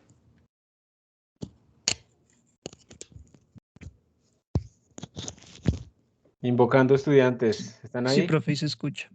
Listo, gracias. Gracias, listo. Entonces, vamos a ver, obviamente hay métodos mucho más avanzados, pero a la vez más complejos de implementar por parte de uno, pero que se necesitan, porque las ecuaciones diferenciales que hemos visto han sido sencillas, pero hay ecuaciones diferenciales, por ejemplo, no lineales, con sistemas no lineales, no la ecuación como tal, sino que el sistema no lineal, por ejemplo, este oscilador no lineal, cuando le ponemos un lambda muy grande, hace que haya zonas en las que el resorte como que no hace nada y de repente se mueve muy rápido. Y ese tipo de dinámicas de escalas de tiempo diferentes, pues no se puede resolver fácilmente con este sistema que estamos utilizando, incluso lo ejecuta pues de una manera eficiente porque para unos pasos de tiempo requeriríamos, para unas zonas de la dinámica requeriríamos un paso de tiempo muy pequeño comparado con otras zonas. No tiene sentido en una parte en la que el sistema casi no evoluciona. Digamos que el sistema se mueve, no sé, así, tranquilito, pues no tiene sentido poner un desate súper chiquito, pero si llega a una zona en que hace así y después vuelve a hacer esto, pues entonces uno esperaría que en esta parte el delta t fuera, en esta parte el delta t fuera más pequeño que en las otras partes para que sea una solución eficiente. Uno también podría pensar que le quisiera mandar como eventos a su ecuación diferencial de tal manera que cuando se cumpla algo deje integrar. Yo, por ejemplo, voy a hacer la simulación del lanzamiento de un cañón. Quiero que caiga con un howitzer, le caiga a, o sea, un tanque ruso desde Severodonetsk y quiero calcular esta trayectoria con amortiguamiento del aire y demás. Y entonces yo no sé exactamente cuánto tiempo de vuelo va a tener. O sea, ese T sub 0 que uno pone, pues uno lo conoce, pero ese T final uno a veces no lo conoce. Entonces sería útil decirle, no, venga, yo no conozco eso, sigue integrando hasta cuando la posición vertical de la partícula sea menor que 0, o sea, igual a 0 o algo así. Bueno, menor o igual que 0. Recuerden que lo podemos comparar por igualdad números flotantes. Y ahí pare. Entonces uno también puede hacer eso. Uno le puede decir que el evento también es que cuando llegue a esta zona, por ejemplo, a la altura más grande, entonces pase algo. O sea, es decir, los usos de estas ecuaciones diferenciales van más allá de lo simple que hemos visto aquí. Pero pues también lo que hemos visto aquí es suficientemente poderoso para resolver sistemas dinámicos, como hemos visto, y también se utiliza mucho en modelos de epidemias, por ejemplo, el modelo SIR. Entonces en el modelo SIR uno tiene un sistema de ecuaciones diferenciales acopladas, que uno modela como los susceptibles, el otro los infectados y el otro los recuperados. En su forma más sencillita posible, pues uno puede graficar, por ejemplo, cómo son en función del tiempo esas cosas, esas curvas, y uno llega y encuentra cosas como, dependiendo del umbral inicial de infectados y de la tasa de contagio, puede ser que al inicio aumente así y luego no haga mucho y caiga, pero puede ser que sí haya, esto digamos uno podría pensar que no fue una epidemia, porque no se contagió demasiada gente en función del tiempo. Pero si digamos que el número de infectados en un momento dado cruza cierto umbral y además la tasa de infección de esa infección es grande, entonces uno sí puede tener una epidemia. Aún hay personas, después de haber pasado nosotros, pues todo el mundo, ¿no? Por 2 años de epidemia, aún hay personas que dicen que, por ejemplo, el resguardarse no servía para nada y porque todos se iban a infectar. Eso es una hipótesis, a ver, la hipótesis de que todos se van a infectar es correcta, todos nos vamos a infectar de coronavirus en algún momento, pero la conclusión es completamente errada, porque es que no tiene en cuenta cosas importantes como por ejemplo la capacidad del sistema de salud. Y si la capacidad del sistema de salud es esta línea de número de camas y personas que puedo atender, es esta línea, pues con esta epidemia lo que está sucediendo, al no haber aislado a la gente apropiadamente, se van a enfermar mucho más de lo que nosotros vamos a poder atender en el sistema de salud. Entonces hay un montón de gente acá que no va a poder ser atendida apropiadamente y se van a morir más de estos. Va a morir una proporción de personas, pero podemos evitar que se mueran muchos más si podemos atenderlos apropiadamente en el sistema de salud. Entonces, es muy diferente que la gente se contagie todo al mismo tiempo a que con un aislamiento uno disminuya la cercanía de las personas y entonces uno tiene esto.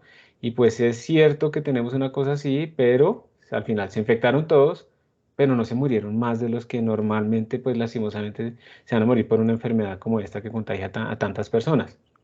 Entonces, esos tipos de análisis y todavía, y hay incluso bueno, una persona muy formada que conozco diciendo cosas así, cuando uno le da un poco los argumentos, pues se nota que como que no lo han pensado un poquito más allá, y esto tampoco es que sea, uno tenga que ser epidemiólogo para saberlo, ¿no? Entonces, todo este tipo de dinámicas se pueden hacer y uno podrá meterle eventos en donde uno le diga, digamos que en estas cosas uno está asumiendo, por ejemplo, que la tasa de contagio de LR de esa infección es igual, qué sé yo, a 1.5, una vaina que cada persona contagia como, cada 3 personas contagia, cada 2 personas contagian como a 3 más, ¿sí? Esa es como la idea, entonces eso va creciendo exponencial, una tasa horrible, o sea, eso es desde que sea mayor que 1, este 1.0, desde que sea mayor que 1.0, ya uno tiene que una persona contagia más que a una persona, y eso ya empieza a generar epidemia. Uno puede decir, bueno, cuando yo hago aislamiento social, este R baja a ser 0.9. ¿Cuál sería el impacto de este aislamiento social calibrado de esta forma? Entonces uno puede ver cómo cambian las curvas. Poner un evento que en cierto tiempo que se hace el aislamiento, el parámetro de R cambie, y entonces ver cómo cambia esta curva y seguramente ya el pico no es tan alto, llega y pega un brinco y se va para otro lado y cosas así. Pero en cambio, si yo, por cosas electorales ahorita, quito tapabocas, que no tiene ninguna, o sea, un tapabocas no tiene absolutamente nada que ver con recuperación económica y además protege a la gente de otras cosas. Entonces, esto puede pasar a 1.1, entonces, aunque yo tenga pocos infectados, ¿qué va a pasar? Y eso puede ser un pico que es muy lento, pero que va aumentando. Porque además las vacunas no tienen efectos permanentes, o sea, el de que se haya logrado una vacuna en un año. Eso implica una gran investigación, pero las vacunas no tienen efectos permanentes. Eso también es otro mito. Ahora se comen un perro de mil en la calle, pero no se vacuna que porque no sabe qué tiene, pero sí sabe qué tiene, de qué está hecha esa salchicha, ¿sí o no? Entonces es una locura, es una locura. Pero en todo caso, todos estos sistemas dinámicos se pueden meter acá para hacer esas simulaciones y ustedes en este momento, sabiendo resolver una ecuación diferencial, saben resolver realmente un montón de sistemas que son los que les van a salir todo el tiempo en ¿en qué? En la práctica, como físicos. Entonces hay una librería que tiene implementados ese montón de algoritmos que se llama ODE, por ejemplo, la C++, de hecho se llama igual en SciPy de Python. Y esta librería está basada en Boost, que es una gran librería gigantesca que es de C++, que no la usamos, pero que es como como digamos el preestándar, mucho de lo que está en Boost se incluye en el siguiente estándar y es una librería que tiene muchos algoritmos implementados. Entonces aquí, por ejemplo, se está mostrando el algoritmo, una solución al sistema de Lorentz climático, que fue la primera evidencia de caos que se encontró numéricamente, la sensibilidad a condiciones iniciales, porque pues las raíces del caos vienen desde los trabajos de Poincaré. Y pues digamos, estas soluciones se obtienen de una forma muy sencilla y el mismo Dein, por ejemplo, se da cuenta cuánto tiene que utilizar delta t más chiquitos, más grandes, y ya tiene, digamos, implementados por nosotros esos métodos adaptativos. La interfaz es muy parecida, hay una función de derivadas, aquí le ponen el nombre del sistema que están resolviendo, pero la interfaz realmente es básicamente la misma. Miren que por eso fue que yo lo escribí de esa manera. Se recibe un estado, se recibe unas derivadas para que guarde las derivadas y el tiempo, igual que tenemos nosotros ahorita el fderiv. Y recibe también, hay una función para imprimir con Lorentz, que puede ser con un cout o con un fout. Se crea un estado del sistema con las condiciones iniciales y se integra. Miren que es exactamente lo mismo. Le mandamos las derivadas, le mandamos el estado, le mandamos el tiempo inicial, le mandamos el tiempo final, le mandamos un delta t sugerido y le mandamos algo con que escribir. Entonces yo por eso fue que hice esas interfaces para Rungecuta y para Euler, para que fuera fácil utilizar ODEINT. Y en ODEINT, pues ustedes pueden venir aquí a ver más ejemplos. Este es el ejemplo de Lorentz. Esto es otra ecuación diferencial que además depende del tiempo explícitamente. Ustedes pueden ver la documentación. Entonces en la documentación pueden ver cuáles algoritmos son los que están implementados. Y aquí está. Supongo que lo va a hacer caso y él me dice que estoy buscando el IO acá. Sí. Entonces aquí está la documentación completa y realmente ustedes acá pueden ver todos los algoritmos que se implementan, que son algoritmos adaptativos de pasos. A veces hay ecuaciones diferenciales donde ustedes le dan martillazo a algo. Entonces eso requiere unos algoritmos específicos para ese tipo de cosas. Están los Rungecuta 4 y otros que son adaptativos de orden 5 y 4, orden 7, 8. Es decir, aquí ustedes pueden ponerse a experimentar con todo lo que quieran. Yo solamente quiero decirles que eso existe y les pasé un ejemplito que se llama simplemente ODEINT. Es el mismo sistema. Observen que no estamos haciendo nada raro. Yo solamente estoy incluyendo ahora el encabezado para ODEINT. Estamos haciendo exactamente lo mismo. Leemos las cosas. Todo es igual. Todo esto es igual. Pero en la solución, en vez de llamar a mi propia función evolve, o yo no me acuerdo cómo la llamamos, vamos a llamar a esta función boost numeric ODEINT integrate. Y eso también nos va a imprimir la solución a nosotros. Déjenme ver una cosita aquí antes. En ODEINT.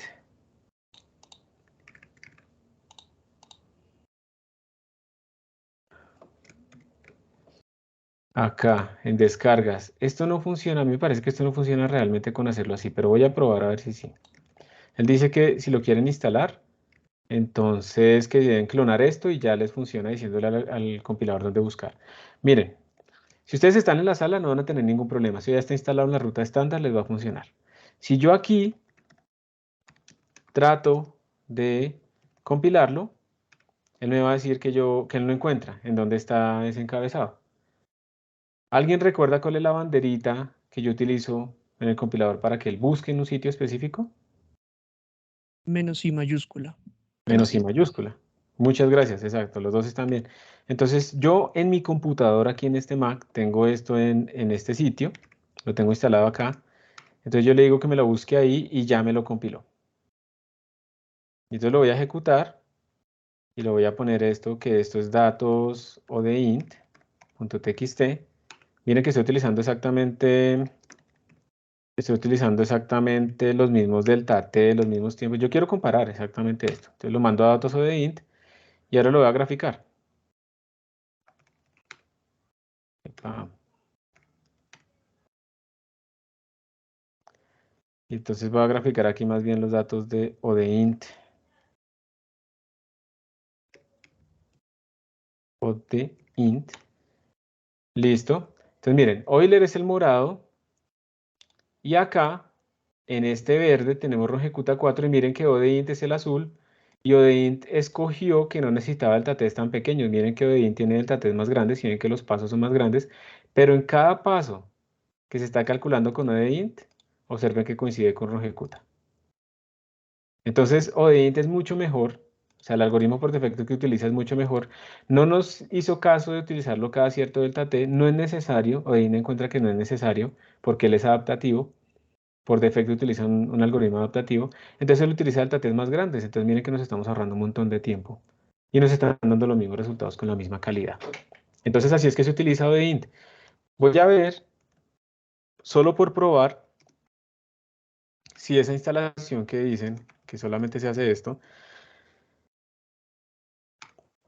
funciona. No creo sinceramente que funcione porque esto me parece que necesita a todo boost instalado, ¿no?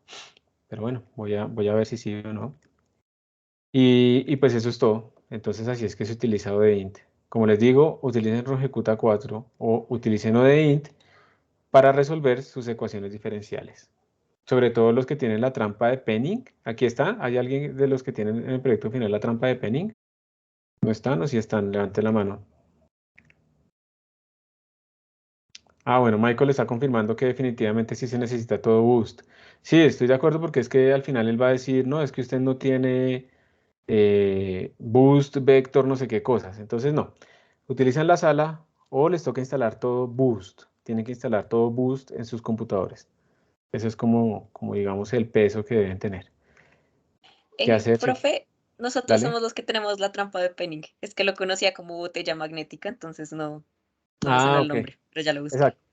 Entonces, mira, para la trampa de Penning, ustedes tienen que utilizar ya sea Rogecuta o ya sea ODEINT, pero no vayan a utilizar Euler, ¿listo? Yo les recomendaría que utilizaran ODEINT, entonces lo que tienen que hacer es instalar Boost, la librería Boost. Entonces, ¿qué es eso?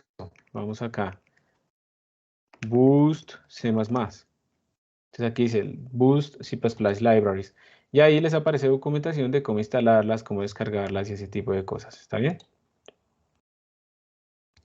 Y pues eso básicamente es descargar esos archivos que son gigantes, mira, 108 megabytes comprimidos. Entonces descargas la versión más actualizada, la ponen en un sitio dado del computador y simplemente cuando compilan le dicen en dónde buscar a su compilador con la menos y mayúscula. ¿Está bien? Listo, sí, señor. Es utilizar ODEINT. Yo les recomiendo utilizar ODEINT porque ese sistema es un sistema que tiene muchos cambios en la dinámica de solución. Bueno, entonces volvamos, porque yo sé que no todos tienen ODEINT. Volvamos a Rugecuta y vamos a hacer el ejercicio de clase. Entonces, en este ejercicio de clase, yo quiero que ustedes escojan qué quieren introducir. ¿Quieren introducir amortiguamiento en el oscilador lineal o quieren introducir oscilador no lineal? ¿Qué quieren hacer?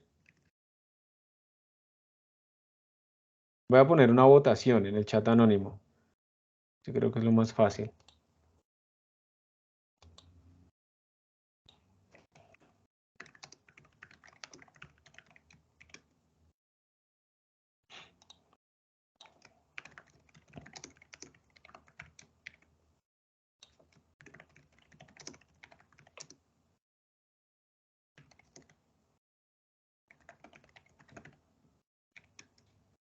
Entonces, a ver, ¿cuál de estos dos? ¿Qué hice? Allá. Voten, por favor. A ver cómo les va. Oscilador lineal con amortiguamiento. ¿Cuántos votos hay? 5 votos. Ya está camallando. Se empató.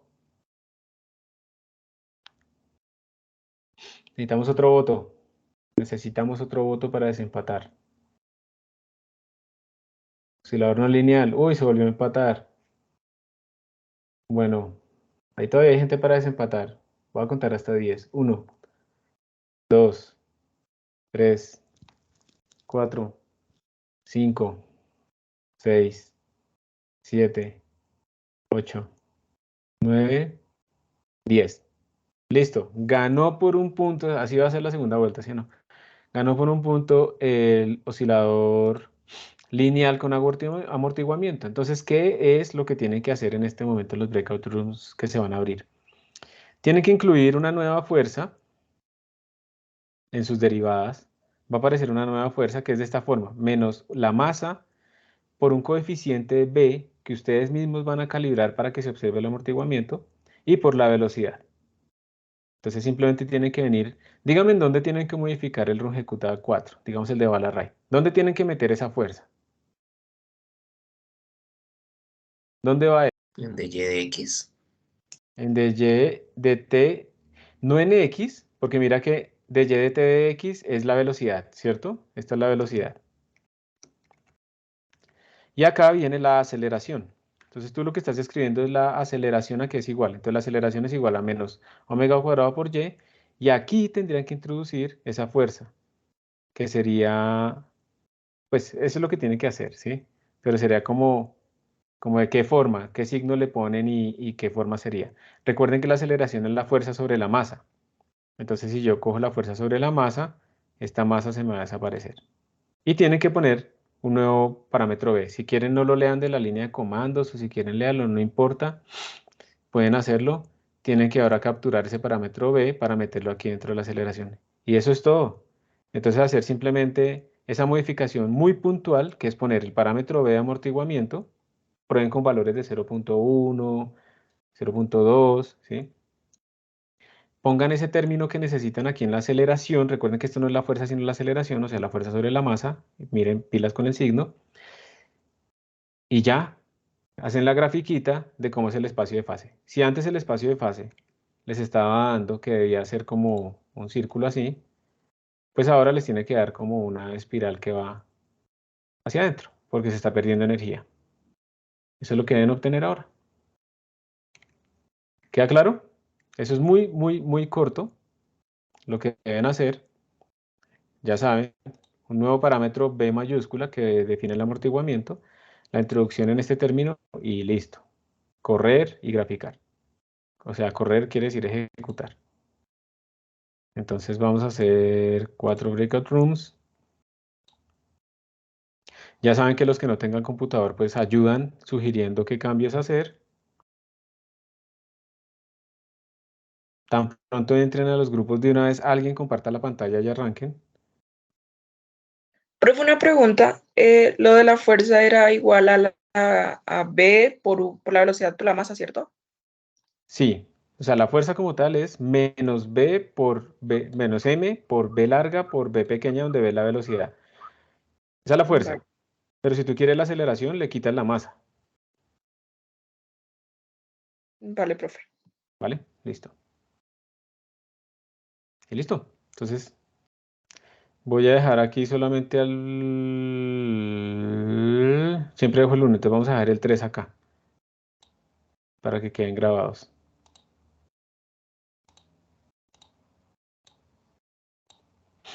Entonces ya saben, el 3, perdón, el run 4, se van a quedar aquí hablando y grabando, entonces no pueden hablar más del profe.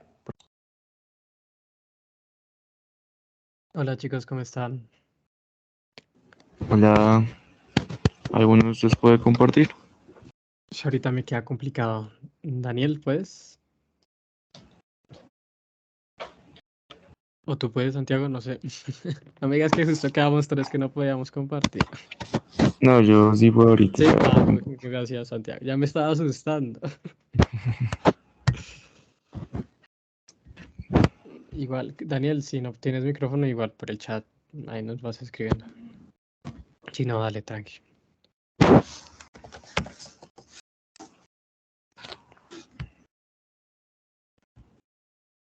Entonces,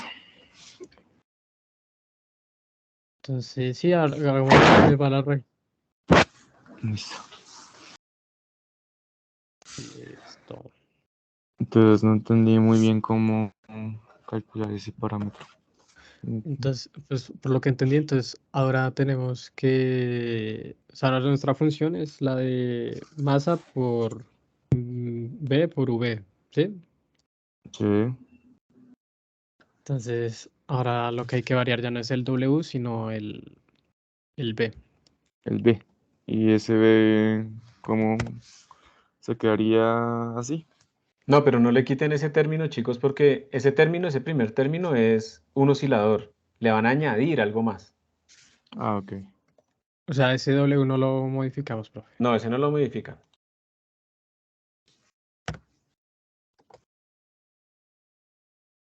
Yo se agrego esta B, pero...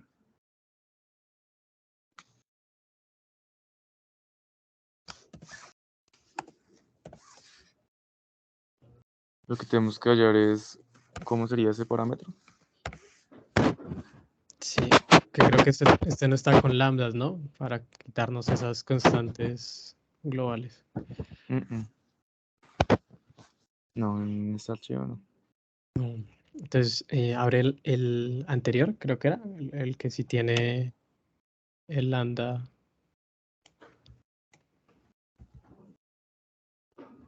Pero sí tiene lambda porque... No, mira, también usa constantes. También. Ah, me acuerdo que Ujú. nosotros teníamos uno que ya tenía lambda, ¿no? Cojan Pero en el el que, RK4. el que les mandé en la clase. El que Sí, estábamos usando. es el que estaba diciendo que no lo encontrábamos. Ay, ¿es ese, verdad, Santiago? Sí.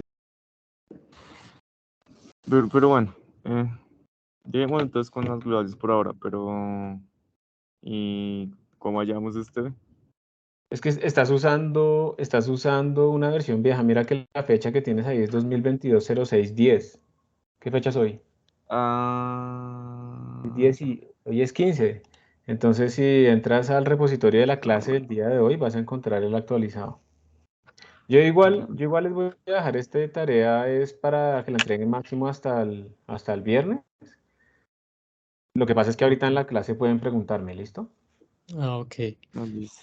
Es que, y ahí es lo que me confunde, profe. Entonces nosotros sabemos que la fuerza es la masa por el amortiguamiento por la velocidad. Eso toca hacerlo como lo hacíamos antes, de que eso es lo que también como que se deriva para que ahora nos del qué es o no. Sí, o sea, tú tienes un sistema Mm. y ese sistema lo quieres volver unidimensional, pero ese sistema unidimensionalizado ya lo tienes acá. ¿Sí? Aquí ya lo tienes escrito en esa forma. Entonces tú tienes que pensar ese nuevo término en qué parte va. Ustedes tienen que pensar ese nuevo término en qué parte va. Recuerden que ustedes no van a tocar la integración, ni Euler ni Ejecuta 4. Vea la parte donde se definen las derivadas. En la función main. Ahí está, la función lambda, ¿cierto? Ujú. Línea 31, 32, 33 y 34.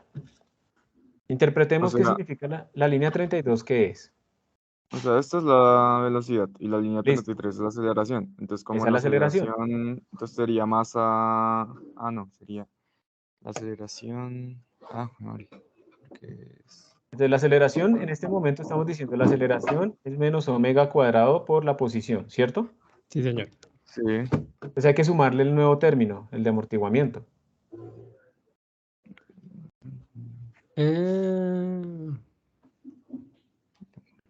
O sea, de esa que ya, o sea, de la aceleración ahora le agregamos el amortiguamiento. Sí, eso es como cuando ustedes calculan sí. sumatoria de Sí. fuerzas totales igual a masa por aceleración, sumatoria. Ok, entonces la aceleración es B por V, ¿verdad? Quedó. Ajá, ajá. Ujú. Entonces ahí Sí. añádelo al final. Entonces, pero lo dejo multiplicando. Ah, no, esto es como sumatoria. Sí, Entonces de la debería Es una quedar aquí. sumatoria de fuerzas. Esto Entonces es B B, por pero V. nuestra velocidad es Es Y1, ¿no? Y1. Exacto. Y1. B por Y1, ¿no? Sí, ya vi, ya vi, ya vi. Y pues toca Ahora, hallar cómo sería este B. para.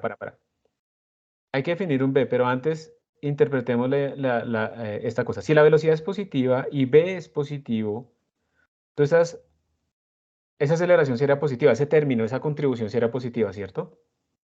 Sí, Y eso quiere decir que le estás quitando o le estás poniendo energía al sistema. Le está estamos acelerando, entonces poniendo. está poniendo Entonces habrá que energía, sí, sí. ponerle el menos. Ujú. Exacto. ¿Sí ves?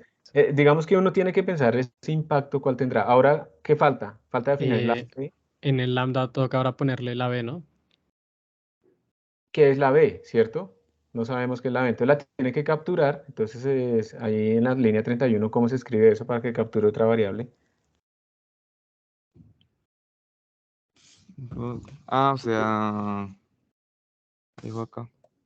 En los corchetes cuadrados. No. Sí, No no, puedes no, en la cambiar. primera donde tenemos el W, Santiago. Sí, no puedes cambiar esa interfaz, Santiago, porque así es como la necesita el algoritmo de integración. Tú lo que haces es en los corchetes cuadrados capturar la otra variable. Ese es el truco. Entonces digo acá está B acá. Sí. Ajá, coma, B. A ver. Y pues yo no sé si ustedes quieran leer la de la pantalla o quieran leerla, digamos, de la consola como argumento o ponerla acá. Yo lo que haría en este momento sería ponerla acá simplemente con un valor para verificar que me esté funcionando el código. Y luego si la hago leer desde la consola y demás. Ah, ok. Entonces ahora la incluimos arribita, donde lo tenemos. Por ahora, defínanla con un valor cualquiera y miran a ver si les está dando algo.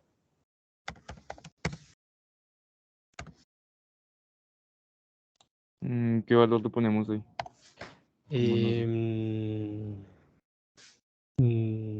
Pues no sé, es por uno y lo que dice el profe, lo vamos acomodando a medida que lo necesitemos. ¿Eso es un 1 o una I? Uno, ¿no? Ah, ok. Perdón, la Sí, miopía. de pronto cero. Sí, claro. Aquí, tranquilo, la busco. Entonces, esto lo hicimos en Balarray o en... Sí, es el Balarray. Es este. No tengo que cerrar el resto.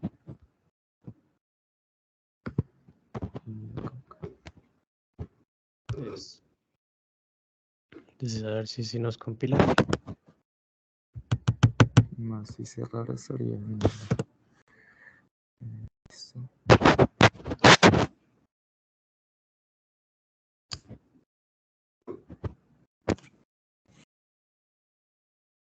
Entonces, más bien, ya más bien. Dejarlo aquí en escritorio. Para después.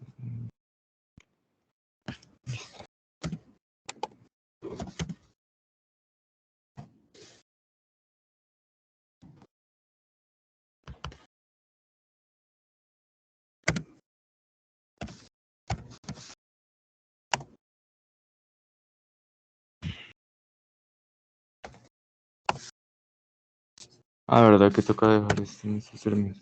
Entonces el tiempo inicial 0, T final digamos que 1, el DT 0.01 y en el W que le ponemos 2, estaría bien. Sí, ahí vamos haciendo las pruebas.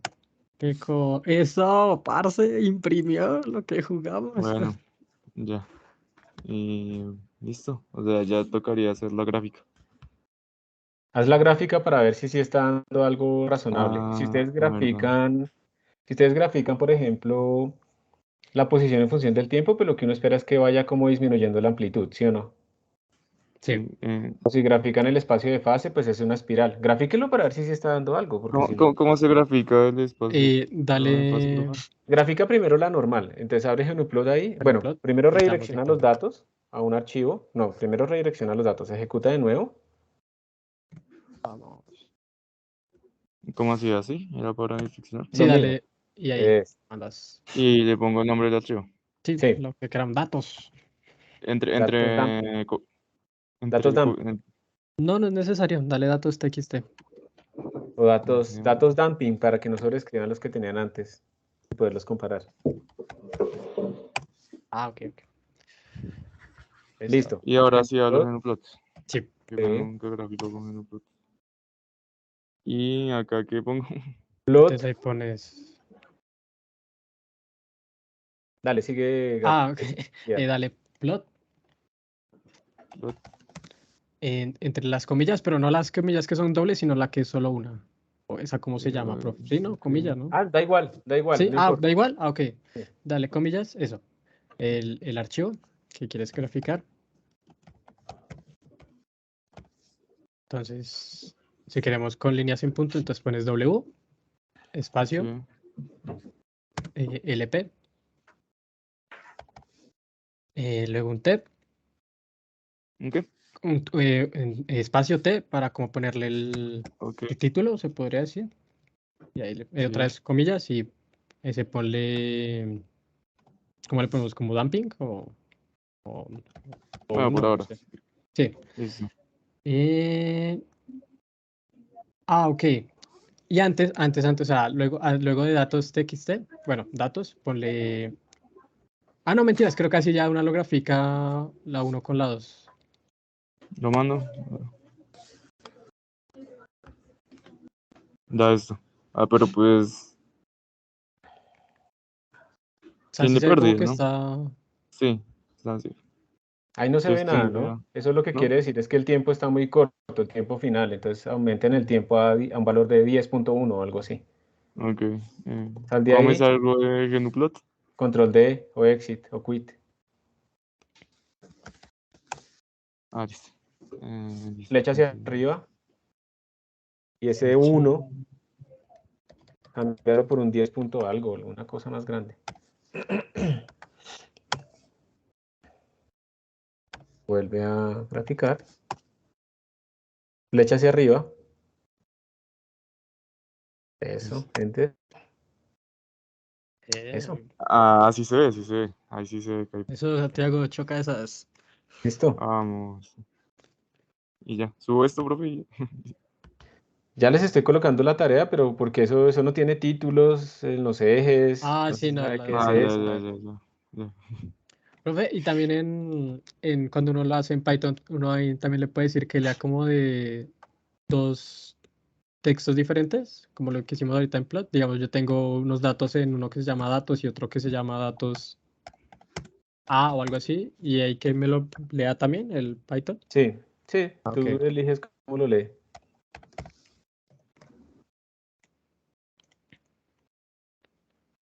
listo. Y como pongo los títulos en los ejes, que vean, nunca uso GnuPlot para graficar. Ah, no, no, recuerda, Santiago, que esto es como para darnos la idea, porque ya Ah, la verdad, y después gráfica lo es hago. para, Ah, dale, dale, dale. sí, es para que los datos iban ¿Qué, bien. qué valor debe utilizaron ahí? Le pusimos 0. Ah, no, le pusimos 1 Sí, sí, Está, pusimos uno, sí. está para, Para probar. Ujú. súper amortiguado, sí. ahí lo obligamos a que nos muestre que está amortiguado. Listo, yo les estoy poniendo la tarea en donde tienen que hacer dos gráficas para dos Bs diferentes para que ustedes vean el efecto. B igual a 1.1 para que quede cerca al que ustedes obtuvieron. Vamos a dejar en 0.9 más bien. Ah, ok, o sea, tú nos Y estás dando 0, los parámetros, profe. sí, 0.9 y 0.1 para que esté bien. Y ya, eso es para que lo entreguen la próxima, hacen la gráfica en lo que quieran Listo. y lo hacen. Un saludo a todos los compañeros que nos están observando. Sí, para que bien. El video lo van a consultar muchos seguramente. Sí. Listo, chicos. Espero que les haya servido nuestra solución. Nuestro Ahí termina tutorial, nuestra suscríbanse y denle tutorial. like. De Activen la todas campanita. de todas maneras, pues yo lo probaría en el caso de ustedes en otro valor más chiquito para ver si se obtiene lo que se está esperando. Que si yo pongo un B más pequeño, oscile un poco más. De todas maneras está amortiguado, pero oscile un poco más. E incluso si le pongo el B igual a 0, debería darme el oscilador normal. Ok. Ok. Bueno, después lo comprobamos porque tengo que llegar a Anoten, integrar. Qué pena. anoten los nombres de Ay, ustedes para que puedan hablar Ah, después. verdad, verdad. que Ya tuvo igual como pantallazo. los anteriores, estos lo entregamos en grupo. Sí, Sí. Espérame un momento, yo le marco. Listo. Igual yo tengo usted en WhatsApp, ¿no? Y sí, tú eres de Newtoniana, Santiago. ¿no? Sí, en italiano. Ah, ¿qué más, Santiago? Bueno, Dale, dale. Y Daniel también está en Newtoniana y todos tenemos nuestros números. listo. Dale, listo. Entonces, cuídate, que llegues a tiempo. Dale, gracias. Chao. Chao. Bueno, entonces eso sería. Gracias, profe. listos, con gusto.